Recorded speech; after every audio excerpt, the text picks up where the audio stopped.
साक्री तालुक्यातील गणेशपूर इथं कांदे भरलेले ट्रॅक्टर ट्रॉलीसह विहिरीत कोसळले। ट्रॅक्टरवर असलेली 3 बालके ही विहिरीत कोसळल्याची प्राथमिक माहिती समोर आली आहे। त्यापैकी एका बालकाला वाचवण्यात यश आले असून 2 बालिकांचा शोध घेण्यासाठी रविवारी रात्री उशिरापर्यंत शोधकार्य सुरू होते। घटनेची माहिती मिळताच साक्री पोलीस ठाण्याचे पीआय दीपक वळवी व त्यांचे पथक घटनास्थळी दाखल झाले।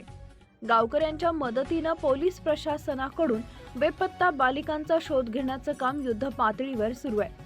प्राथमिक माहितीनुसार गणेशपूर शिवारात कांदा चाळीतील कांदा ट्रॅक्टरच्या ट्रॉलीमध्ये भरण्याचं काम सुरू होते। अचानकपणे सदर ट्रॅक्टर काही अंतरावर असलेल्या विनाकठड्याच्या अंदाजे 50 फूट खोल पाण्यानं तुडुंब भरलेल्या विहिरीत 5 वर्षापेक्षा कमी वयाच्या चिमुकलींसह कांद्यानं भरलेले ट्रॅक्टर ट्रॉली कोसळले।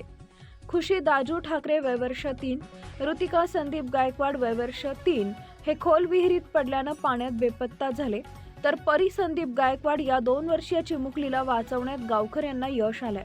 मात्र 5 तासांपासून ट्रॅक्टर सोबत पाण्यात गेलेल्या बालिकांचा अद्याप शोध न लागल्यानं हळहळ व्यक्त होती आहे।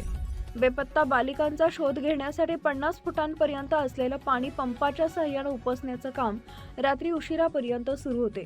मदत कार्यासाठी घटनास्थळी जेसीबी मागवण्यात आली आहे। साक्री पोलीस स्टेशनचे पोलीस निरीक्षक दीपक वळवी यांच्या नेतृत्वात मदत कार्य व शोध कार्य गावकऱ्यांच्या सहकार्याने रात्री उशिरापर्यंत सुरू होते।